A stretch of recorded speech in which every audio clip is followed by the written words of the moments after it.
Friends, आप सभी को हमारा channel study with Satyabhama Singh में आपका स्वागत है। और हम जो एग्ज़ाम की तैयारी अब स्टार्ट करने वाले हैं वो महिला पर्यवेक्षक एग्ज़ाम जो मध्य प्रदेश में अक्टूबर महीने में व्यापक ने बोला है कि कंडक्ट होगा, अभी तक नहीं हुआ है। तो वो सभी महिलाएं एस्पिरेंट जो मध्य प्रदेश की हैं इस एग्ज़ाम को दे सकती हैं। स्पेशली ये महिलाओं के लिए एग्ज़ाम है। तो हमें इस एग्ज़ाम में सबसे पहले क्या याद रखना चाहिए? सबसे पहले हम अगर इस एग्ज़ाम की तैयारी कर रहे हैं तो हम क्या देखें, सबसे पहले प्रीवियस ईयर के एग्ज़ाम के पेपर देखें तो उससे हम क्या एक ओवरव्यू लगा लेते हैं कि किस पोर्शन से किस टाइप के क्वेश्चन आ रहे हैं। अगर हम प्रीवियस ईयर के क्वेश्चन नहीं करेंगे तो हम उस तरह का ओवरव्यू नहीं लगा पाएंगे कि कैसा एग्ज़ाम पैटर्न रहेगा, क्या रहेगा, कौन से पोर्शन से किस तरह के क्वेश्चन पूछे जाएंगे। तो इसके लिए हम क्या करते हैं, प्रीवियस ईयर के क्वेश्चन पेपर करते हैं। और हमें क्वेश्चन पेपर को अच्छे करना भी नहीं है, साथ ही हमें उसका ट्रेंड भी समझना है। वो मैं आपको इसमें बीच में बताती चलूँगी कि किस प्रकार से क्वेश्चनों को हमें देखना है, क्या से देखना है, कैसे ऑप्शन सेट किए जा रहे हैं। अगर हमें मान लीजिए हमें सारे क्वेश्चन नहीं आ रहे हैं एग्ज़ाम में, तो हम क्या करते हैं, कभी अपना जो दिमाग है वो भी लगाते हैं कि अगर इसका ये नहीं हो सकता है तो हम पूरा ट्रेंड फॉलो करते हैं कि अगर सारे क्वेश्चनों का लगभग बी आंसर हो रहा है तो हम बी लगा देते हैं जब हमें किसी क्वेश्चन का आंसर नहीं आता। अगर सी लगा देते हैं अगर ज़्यादातर क्वेश्चनों का आंसर सी सही हो रहा है। तो इस प्रकार से भी हम इस वीडियो में समझेंगे, क्वेश्चन सेट करते हुए पूरा ट्रिक समझेंगे किस तरह से हमें क्वेश्चन पेपर को सॉल्व करना है। तो हम जो 2017 में महिला पर्यवेक्षक का एग्ज़ाम हुआ, जब से कोई भी एग्ज़ाम नहीं हुआ है, और अभी जो एग्ज़ाम 2024 में कंडक्ट होने वाला है तो उसको भी करेंगे कि कैसे क्या होगा एग्ज़ाम में, किस तरह से आपको प्रिपरेशन करनी है एग्ज़ाम की। तो ये सभी चीज़ों को हमें अच्छे से ध्यान रखना है कि हम एग्ज़ाम को अच्छे से कर पाए। ठीक है, तो हम स्टार्ट करते हैं। हमारा जो ओल्ड पेपर है, हम इससे पहले एक वीडियो बना चुके हैं, आप हमारे चैनल पे जाइए, आपको दिखेगी और मैं इसमें पिन भी कर दूँगी कि आप उस वीडियो को देख सकें। ठीक है, तो पहला जो क्वेश्चन है उसमें है बोला गया है कि भारत की आय में सर्वोच्च अस्थिर द्रव्यमान एवं घनत्व प्राप्त करने और ऑस्टियोपोरोसिस एक तरह की बीमारी है के कारण होने वाले अभी जो अस्थि भंग के जोखिम हैं, इसके कारण क्या हड्डियां टूटती हैं, जोखिम होने के कारण है कि पर्याप्त मात्रा आवश्यक है। किस चीज़ की आपको ज़रूरी है? तो आप इसको, तो अगर आपने नहीं पढ़ा होगा, कैल्शियम हमारी हड्डियों के लिए ज़रूरी होता है। तो ऑप्शन नंबर सी, कैल्शियम एवं व्यायाम की ज़रूरी होता है, इसका आंसर हो गया। ठीक है, सेकेंड का नंबर क्वेश्चन जो बोलता है कि डैश के दौरान खनिजों की अपेक्षा विटामिनों और विशेषकर जल घुलनशील विटामिन बी समूह के विटामिनों का ह्रास अधिक होता है। तो किसके कारण होता है? जो खनिजों की उपेक्षा करते हैं, हमें इनका अपेक्षा करते हैं, विटामिन में जो विशेषकर जल घुलनशील जो बी विटामिन समूह है का ह्रास अधिक होता है, जो खाना पकाने के कारण बहुत अधिक इसका ह्रास होता है। ठीक, और फिर थर्ड नंबर क्वेश्चन है कि जन वितरण प्रणाली एक भारतीय है, मतलब जो जन वितरण प्रणाली एक भारतीय यानी पब्लिक डिस्ट्रीब्यूशन सिस्टम है, ये इन इंडियन है, मतलब क्या है, खाद्य सुरक्षा प्रणाली है। आपको पता है इसके तहत आपको फूड दिया जाता है, और जैसे कि आपको जो BPL वाले हैं उनको 35 kg अनाज, एडिशनल इन्फॉर्मेशन हमें याद रखनी है, APL वाले को 25 kg पर परिवार आपको दिया जाता है। ठीक है, क्योंकि प्रत्येक व्यक्ति 5 kg ऐसा माना जाता है, परिवार में 5 लोग हैं। ठीक है, और इसका आंसर हम क्या लिखेंगे? इसका आंसर है खाद्य सुरक्षा, यानी आपका ऑप्शन नंबर 3 इसका आंसर हो जाएगा। फोर्थ है कि आहार में वसा की कमी से क्या होता है? जब आपके खाने में वसा की कमी हो जाती है, यानी फैट की कमी हो जाती है, तो आपको क्या हो जाता है? आपको ये दोनों तरह के रोग हो जाते हैं, जैसे कि लिनोलिक अम्ल की कमी हो जाती है और एरिडिनोलिक अम्ल की भी कमी हो जाती है।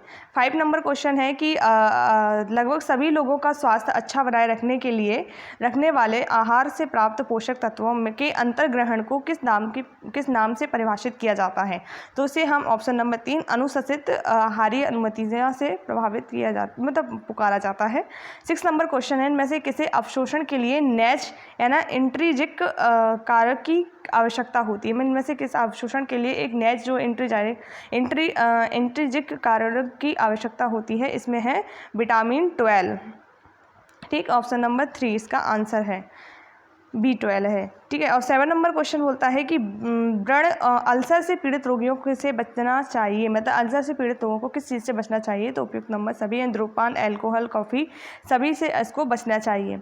और 8 नंबर क्वेश्चन है, फॉलेट का पर्याप्त अंतर्ग्रहण और मेगालोब्लास्टिक एनीमिया के अतिरिक्त अन्य किस चीज़ से संबंधित है? तो इसमें आपका गर्भावस्था का खराब परिणाम है। ठीक है, ये option number A. 9 number question है कि आपका जो किशोरों को उनके जो वयस्कावस्था के भार का 30% और उसकी अब जो वयस्कावस्था की लंबाई का 20% से अधिक डैश के दौरान प्राप्त होता है। क्या प्राप्त होता है? 10 वर्ष से लेकर 19 वर्ष के दौरान के ये सब चीज़ों से प्राप्त होती है। नंबर 10 नंबर क्वेश्चन है, उसमें बोला है कि महिलाओं के मामले में 18.5 किलोग्राम प्रति मीटर स्क्वायर से कम के BMI का अर्थ क्या है? BMI क्या है? बॉडी मास इंडेक्स है, यानी सामान्य से कम पोषण है, यानी जो अंडर न्यूट्रिशन है, यानी आपके सामान्य से। ऑप्शन नंबर 20 का आंसर है। इसे BMI को बोलते हैं बॉडी मास इंडेक्स। इसके आधार पर हम वजन और के आधार पर, हाइट के आधार पर अपना वजन है वो वेट निकालते हैं कि किस प्रकार की हमारी बॉडी है फैटी है, वेरी फैटी है, या पर अंडर वेट है, या मीडियम है, या हेल्दी है। इस प्रकार के इसके पैरामीटर होते हैं। 11 नंबर क्वेश्चन है कि घेंगा और जो क्रिएटिनिटा जड़वामता का कारण बनने वाली प्रमुख पोषक तत्व न्यूनता है। तो आयोडीन की कमी से ये सब होता है आपका, हम जानते हैं आयोडीन की कमी से होने वाले रोग, तो घेंगा रोग उसी का ही परिणाम है। 10-12 नंबर क्वेश्चन है कि हेपेटाइटिस सी, जो हेपेटाइटिस के कई सारे होते हैं, A, B, C और आगे भी इसके होते हैं, तो हेपेटाइटिस सी का दीर्घकालिक संक्रमण का कारण बनता है। क्या बनता है? तो दीर्घकालिक यकृत संक्रमण इसका कारण बनता है। ऑप्शन नंबर ए इसका आंसर हुआ।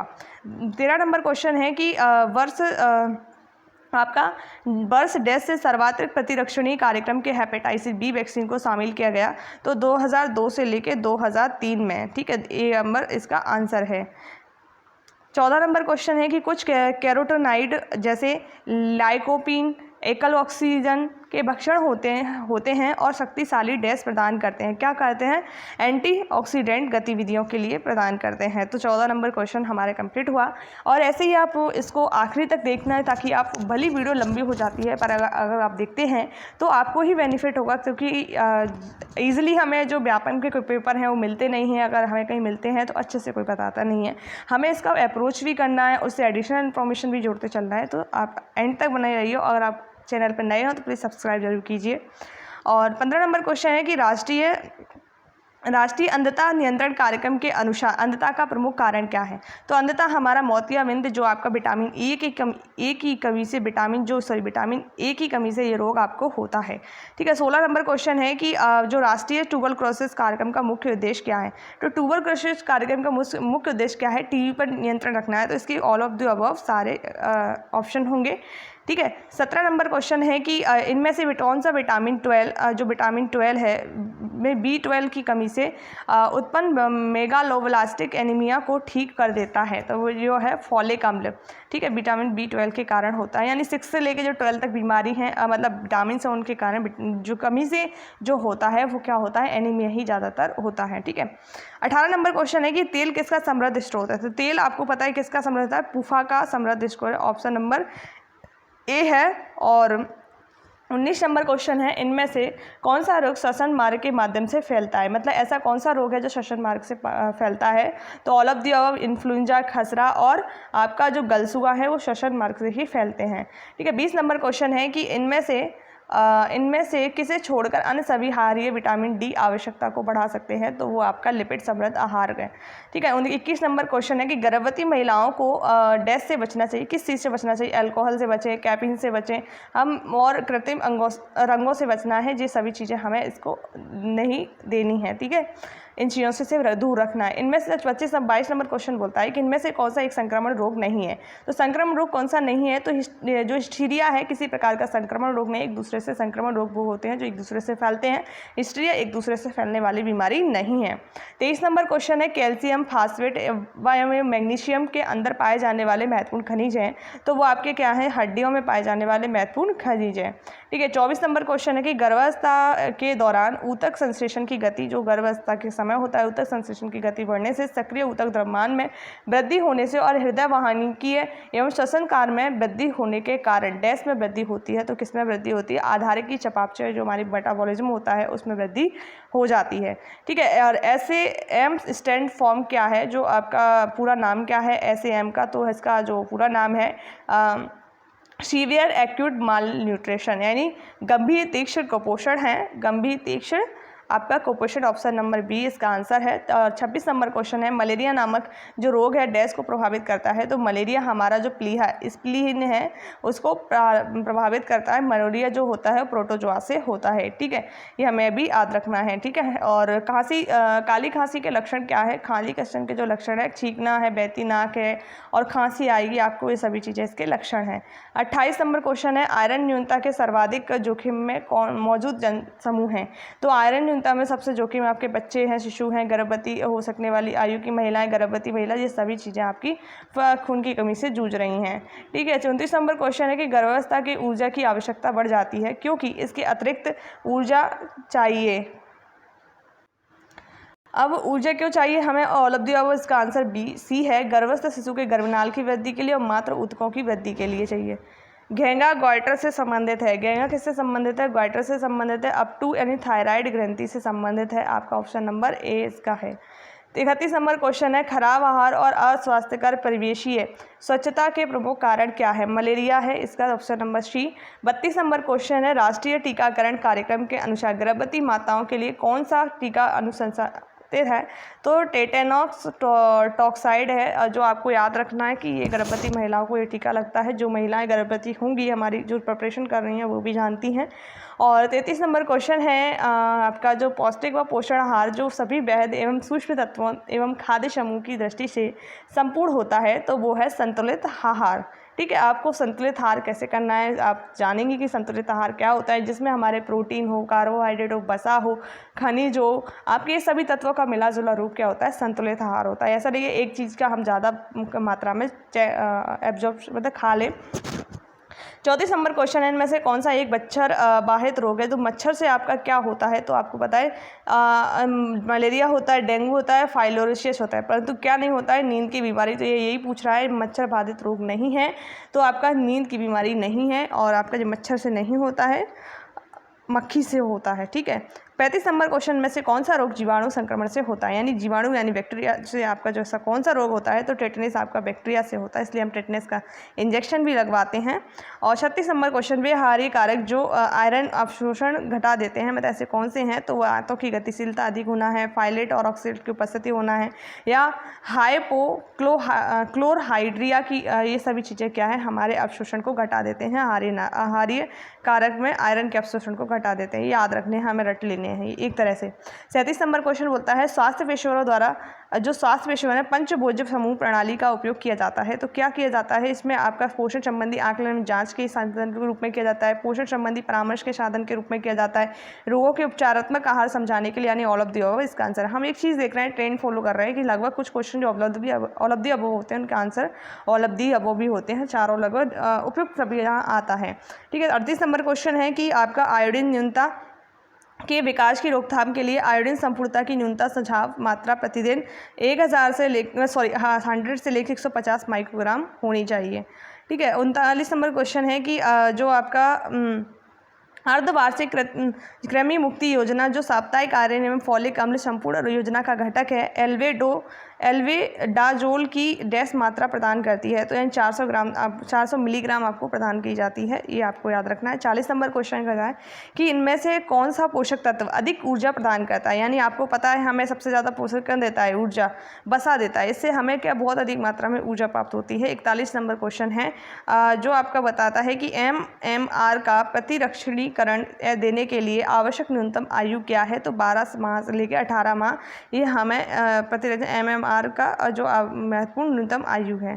ठीक है, 42 नंबर क्वेश्चन है, आहार में अत्यधिक सरल कार्बोहाइड्रेट होने से डैश हो सकता है। अगर बहुत अधिक मात्रा में कार्बोहाइड्रेट होगा तो आप मोटे हो जाओगे। जैसे बोलते हैं ना, चावल खाने से बहुत ज़्यादा मोटे हो जाते हैं, क्योंकि चावल में क्या होता है? कार्बोहाइड्रेट होता है सबसे अधिक।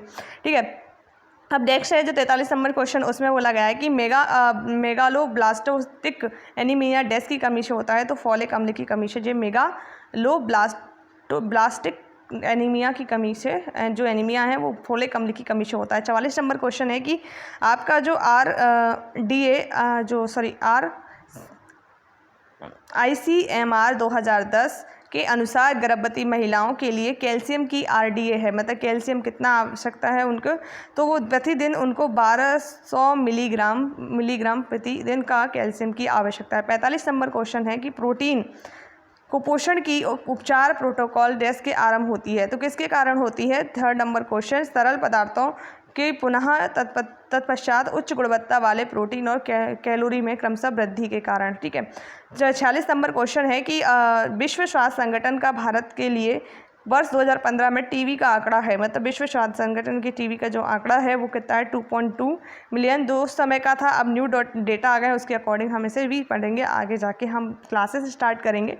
47 नंबर क्वेश्चन है कि जो ICDS खाद्य संपूर्ण योजना के अंतर्गत गर्भवती और स्तनपान करा रही महिलाओं के लिए राशन घर ले जाओ योजना डैश जो प्रदान की करती है, क्या प्रदान करती है? 600 जो किलो कैलोरी प्रदान करती है उनके लिए आहार।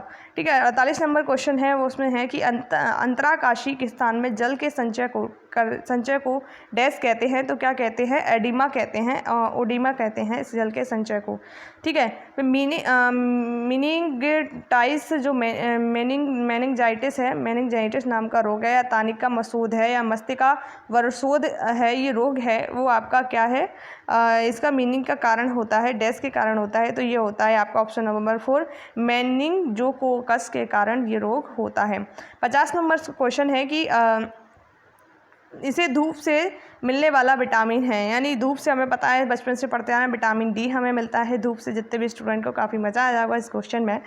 और मोटापे की जटिलता में इनमें से किसे छोड़कर अन्य सभी शामिल हैं, तो आपके मोटापे में मधुमेह को छोड़कर बाकी सभी शामिल हैं। हृदय धमनी के रोग हैं, जो अर्थराइटिस है, गठिया रोग, और ये सभी चीज़ें इसमें शामिल हैं, सिर्फ मधुमेह वाला शामिल नहीं है। 52 नंबर क्वेश्चन है कि पोषण स्थिति की इनमें से किस जैवरावधि मापन द्वारा सामान्य से अधिक पोषण की अवस्था का पता लगा जाने की संभावना सर्वाधिक है, तो सीरम एल्ब्यूमिन है इसकी सर्वाधिक है। 53 नंबर, जन्म के समय कम भार न केवल उच्च जन्म नवजात मृत्यु दर में वृद्धि है से डैश से संबंधित है, तो क्या है? उपयुक्त सभी पोषक तत्वों की कमी है, प्रतिरक्षा शक्ति घटाना, दीर्घकालिक स्वास्थ्य दुष्प्रभाव है। 54 नंबर क्वेश्चन है चंद्रमुख डैश का लक्षण है, तो चंद्रमुख डैश का क्या लक्षण है? इसमें बताया गया है जो हमारा क्वासिस कोर नामक है वो इसका लक्षण है, चंद्रमुख जैसा हो जाता है इसमें सिम्टम्स में आपका। और 55 नंबर क्वेश्चन है स्वस्थ बच्चे का भार डैश की आयु तक उनके जन्म के समय में भार का 2 गुना हो जाता है, तो स्वस्थ बच्चे का भार है डैश की आयु तक जन्म के समय के भार का 2 गुना हो जाता है, यानी 6 माह में उसका वजन 2 गुना हो जाना चाहिए, ऐसा बोला गया है। अब हम नेक्स्ट जो स्टार्ट करने वाले हैं हमारा इसी का टॉपिक है आपका जनरल नॉलेज और लॉजिकल एबिलिटी वाला जो चैप्टर है वो आपका खंड में बांटे गए हैं 4, उसका पढ़ेंगे।